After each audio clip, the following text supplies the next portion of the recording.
feels just like what it is, right? Like $1 trillion. Like $1 trillion. Marathon is a challenging extraction shooter reboot by Bungie. Dripped in that signature Bungie sci-fi style, I'm about 100 plus hours in. Let's break down how this game really cooked. So what is Marathon? It's an extraction shooter with PvP and PvE elements. The game takes place on planet Tau Ceti 4 in the year of our Lord 2893. 99 years after the events of the original game on Macintosh. The setting alone makes it very different from games like Tarkov, Hunt, or even Arc Ragers. So, the art direction in this game heavily focuses on saturated and vibrant colors to create this crazy, futuristic, and synthetic world. It reminds me of the Fifth Element movie by Luc Besson. Incredible movie, by the way. Give it a watch. There are many parts of the map that can be very dark and atmospheric and intensely bright, saturated, futuristic colors. And the UI and overall feel to the game, we can see how far in the future this world really is.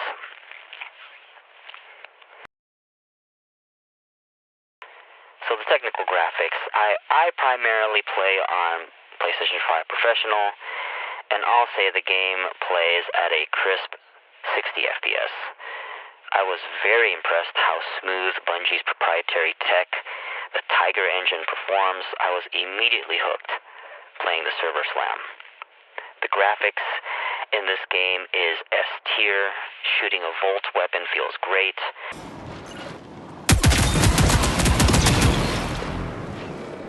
When you hit your target, it feels good.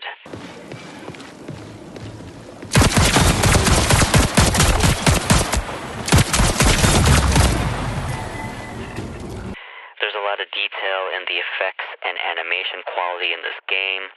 Reloading, ADSing, using items.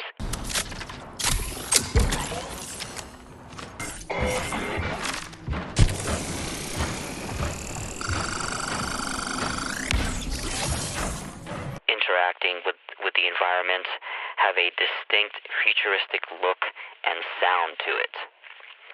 The UESC bots, I personally call them toasters, stomping around looking for you.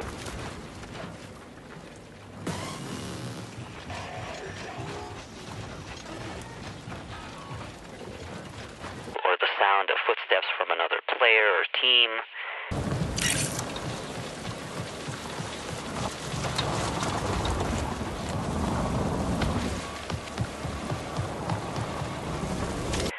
Rain, weather effects being used. You can use that as cover for your movement.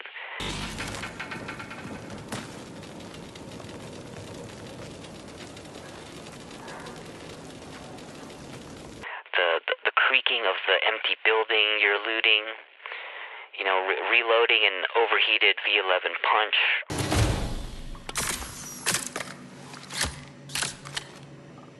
Activating a TAD to do an AoE scan of everyone on the map.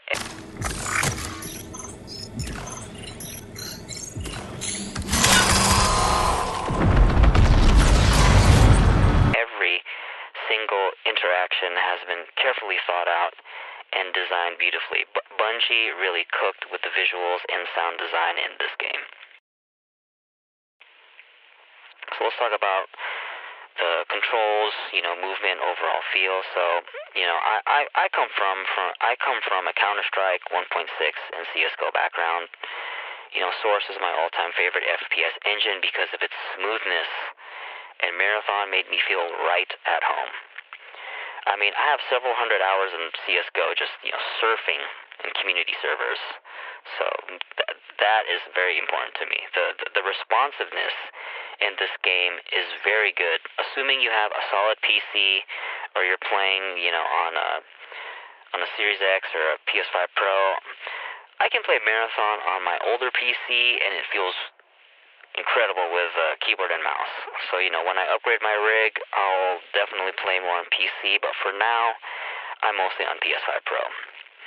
And, this is my first Bungie shooter, so discovering movement tech is an ongoing process, but a lot of basic movement I'm used to, playing Counter-Strike, I can easily translate into Marathon. I mean, bunny hopping is surprisingly much easier to pop in Marathon, especially if you're at a downward slope.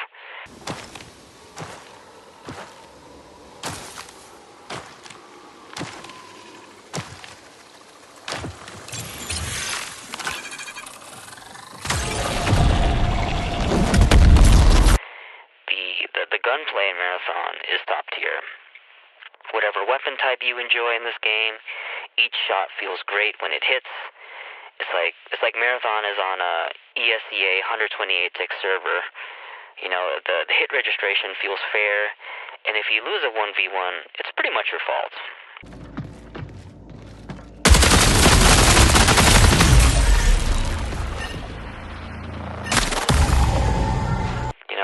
With an engine this smooth, it's very hard to cope and blame the game. Even though I'm guilty of that a lot, especially back in the day in CS:GO. Yep, I grinded on the native Valve 64 tick servers. And again, this being my first Bungie shooter, I was very impressed with how smooth they tuned the movement with the controller. This is the smoothest controller shooter I've played. Of course, the keyboard and mouse will be better, but I'm seeing a lot of incredible controller players in this game, and it made me kind of change my view on the keyboard and mouse superiority. So let's talk about the core gameplay loop, the gameplay loop here. This being an extraction shooter, your goal is to loot as much valuable shit you can and get the fuck out. You're not the only person with this idea in mind. Other players and teams are doing the same. They're doing the same shit. So if you encounter another runner or a team, get ready for some smoke. If you're solo, you'd naturally avoid these teams because it's a 3v1, but also you don't want to run into another decked out solo player as well. So the game starts with 24 minutes on the clock, 24 minutes and some change on the clock. After 3 to 4 minutes, 2 initial crew exfil points will spawn on the map. Shortly after that, 1 guarded exfil will spawn. Guarded exfils function the same as regular exfils, but UASC bots will deploy to protect it.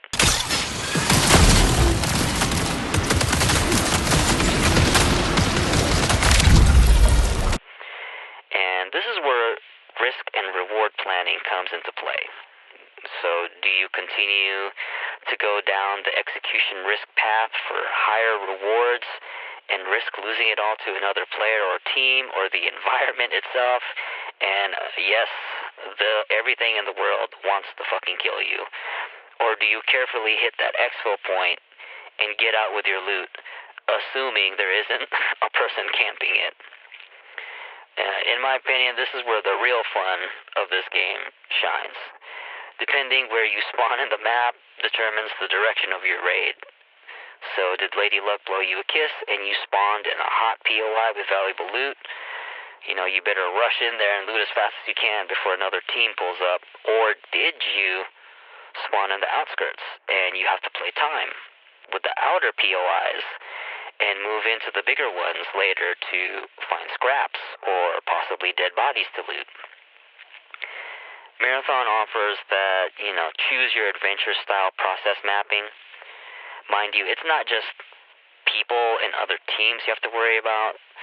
The UEC toasters are no joke. They will spot you, put your location on blast, and hunt you down. And also the environment. Those little poisonous nutsacks.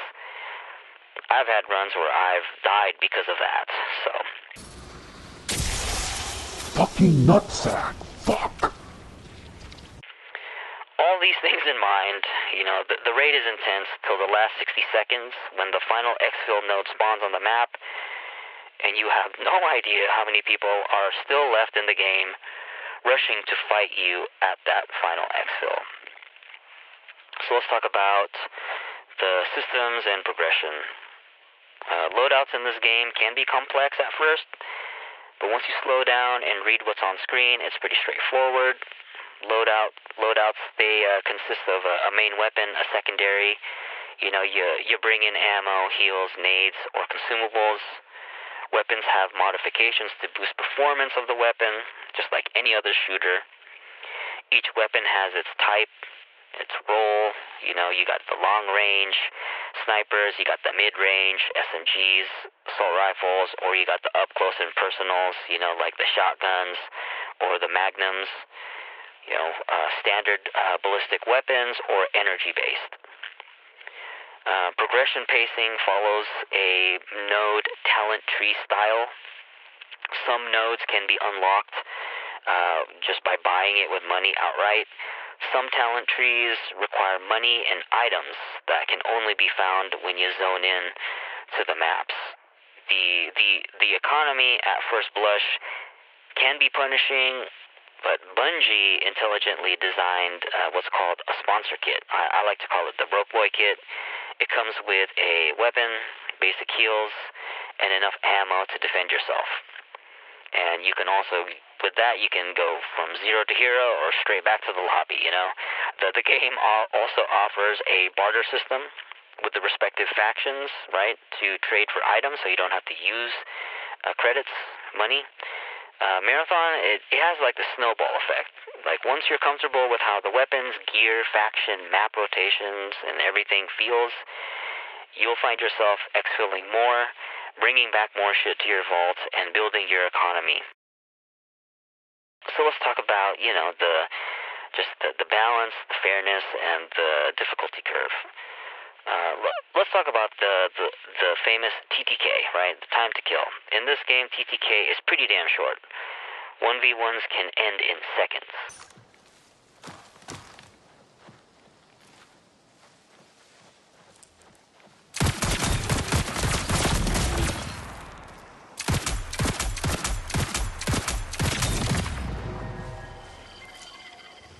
There are ways to counteract it, like having better movement, weapons, shields, and gear. I have yet to explore the other various weapons in this game, but for the most part, weapons, in my opinion, are pretty balanced. All weapons are great value out the gate, and its value will increase based on the attachments you put into the weapon.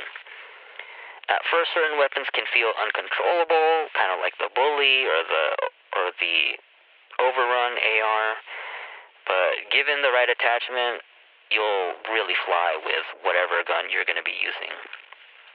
And the different shells or heroes, whatever you want to call them, but Bungie calls these guys shells. They have their own set of abilities, and they all have advantages, disadvantages, as well as direct counters. So, for example, the Rat King Assassin has Invis and Smokes.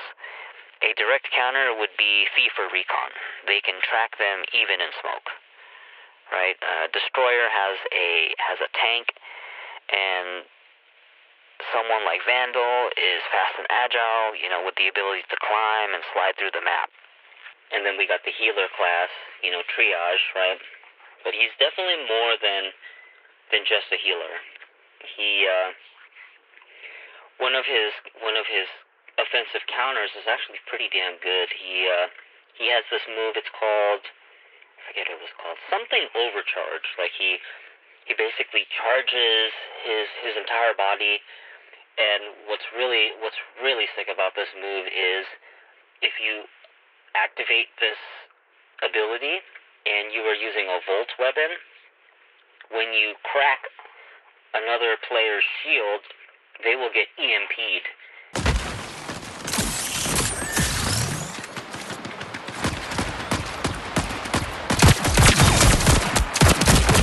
And basically, when you're EMP'd, your special abilities and super specials are disabled for a short amount of time, so that's pretty damn sick. And we have Rook. So let's take a step back. Let's talk about Rook here real quick. Now, this guy is a great shell that Bungie provided for players. He's a solo-only scavenger shell whose primary goal is to just loot shit. I love to call Rook the loot goblin. For all you Tarkov heads, he's basically like a scav. So, let's break down what Rook does. So, Rook spawns in solo during an existing raid. So, sometimes he can zone in at the 16-minute mark, and sometimes, some games I've spawned in where there's like 8 minutes left on the clock, so you have to really move and start scavenging and looking for shit, right? Rook is awesome because you don't risk your gear. Also, you're using Rook because maybe you lost all your gear and you're trying to build back up. And depending how Lady Luck treats you, you can come out, straight up 0 to hero, right? Rook can also be leveled up through the faction talent trees. The further you level Rook, he will be buffed as a result. So for example, just keeping it simple, if you level a capstone talent tree with Mida, Rook will spawn with 3 claymores. 3 claymores. And also, if you don't use the claymores and you successfully exfil with Rook, you get to keep those claymores. So it's awesome. I have a huge stack of claymores in my vault because of that. So, and also with if you level up with new caloric, he will spawn with heals. Usually he has just depleted shit. Now he'll have the good stuff. But yeah, Rook also adds an overall intensity to a raid. Past the 15-minute mark, players, runners, they have to be weary of Rook because he can wipe a team if given the opportunity, especially if it's a juiced-up Rook. The new player experience, though, has a lot of kinks to work out. The game doesn't do a great job explaining things to a player, and given that there's no way to zone into an empty map, empty server, to play around with controls and test bindings, it makes it hard for a newer player to understand what's going on before, dying in the short TTK, right? Marathon has that Dark Souls style design, Miyazaki style design for lore, where you gotta explore the environment and learn more about what's going on in the story. Unfortunately, when everyone and everything in that world wants you dead as fried chicken, it's really hard to learn lore without getting sent back to the lobby. The UI can be improved as well, and as well as the organization of the items. The game has these large buckets for each weapon and item type, but I think to ease new players, new categories and subcategories need to be created to organize the items so it won't be overwhelming for a new player. The skill ceiling in this game is very high. The game, it feels like there's a lot of developmental milestones a player can hit, and once that's done, there will be a new ceiling to reach. For players like me, that motivates me to get better. There will always be someone out there who's better than you. It's up to you as a player if you want to get salty and stay salty, or move past that and improve so that your next 1v1 will be more profitable. So let's talk about the matchmaking quality, the social aspect, live service, all that other stuff. So overall, I'd say the matchmaking experience is solid.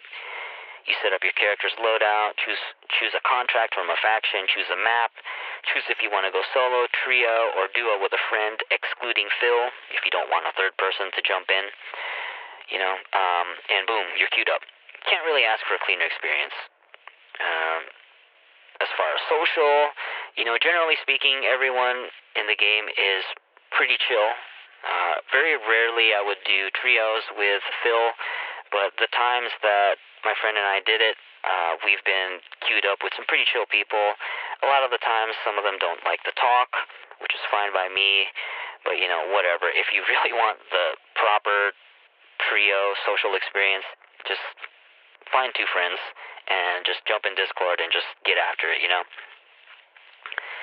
And so queue times can vary. I'm primarily on PS5 Professional. I have crossplay enabled, excluding PC players for obvious reasons. Regardless of time of day, my solo queue times can be about 1 to 2 minutes. mornings, my solo queues pop in less than a minute. So it makes me think like maybe people are just caffeinated on some coffee and ready to play. Duos, excluding Phil, same thing, 1 to 2 minutes. At night, queues are even faster. They can pop in less than a minute. Now on PC, the times are even faster. Like, for example, when I run Rook, my games pop in seconds sometimes, which can be overwhelming because I'm used to the console times where it's like 1 to 2 minutes.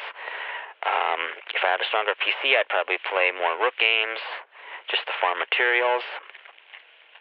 As of now, the live server structure for Marathon will have 3-month wipes. What exactly gets wiped, I'm not 100% sure. I know for sure your base level and factions, that can be a huge turn-off for people. For someone like me, if the gameplay loop is good enough, which it is for me, I look at wipes as an opportunity to optimize progression. I wasted so much time doing certain things because I didn't understand what I was doing. But moving into Season 2, I'm already formulating a game plan to zerg certain factions so I can gear up faster, more efficiently. You know, it all depends on how you look at it. At the end of the season, I just want to get better at my gunplay and beat people. Leveling my factions and doing all that again is just a byproduct of my improved gunplay skills. So the technical performance of this game overall has been pretty damn solid. Very rare would my game crash on PS5 Pro. On PC, it's the same story. Again, I don't have the best PC rig anymore, but considering Marathon is a 2026 game, it's very stable. Server stability is like any other online game. Sometimes you experience some rubber banding effects. That can be local network or the server itself. I've had some major rubber banding one day on my PS5. Turns out I was on Wi-Fi, switching it to direct Ethernet fixed it. The optimization in this game could be improved. Again, my PC rig isn't the best in 2026, but it's kind of wild that my CPU usage is almost always 90+% running this game.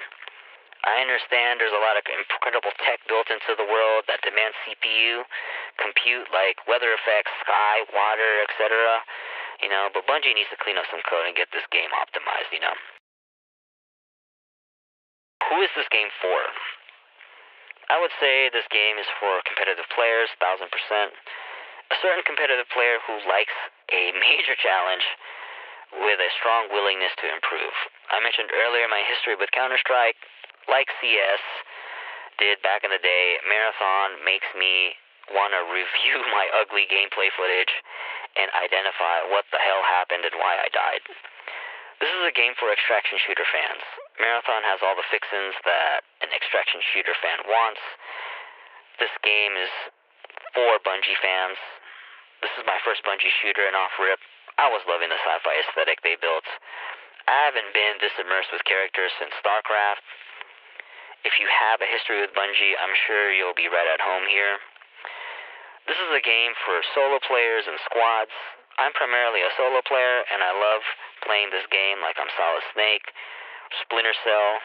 Squads, it's more like TDM, because all that horror, atmospheric feeling gets thrown out the window, because it's just you and your friends talking shit, swallowing spit, popping heads, And overall, I think my verdict is that this game is solid. What works is the gameplay, game engine, and its smoothness, and the psychology of the game, the risk versus reward versus playing carefully. The various shells and their advantages and disadvantages and direct counters make for incredible gameplay. What doesn't work is the onboarding. It's very hard to onboard someone who is new to this genre of game. There needs to be, more accommodating features or modes to help freshies get their sea legs and get out there and start extracting and taking heads. Do I think that this game is worth playing now? Absolutely. Don't listen to the noise out there. Pick the game up for yourself and give it a try. Understand what you're getting into and understand that you will die and lose gear. Also understand you will get more gear as well as you keep playing. The game devs are very active and listening to the community feedback. And, with enough feedback, design choices, this game will thrive for years to come. So yeah, thanks for watching or listening, and I hope to see you in Tau Ceti 4.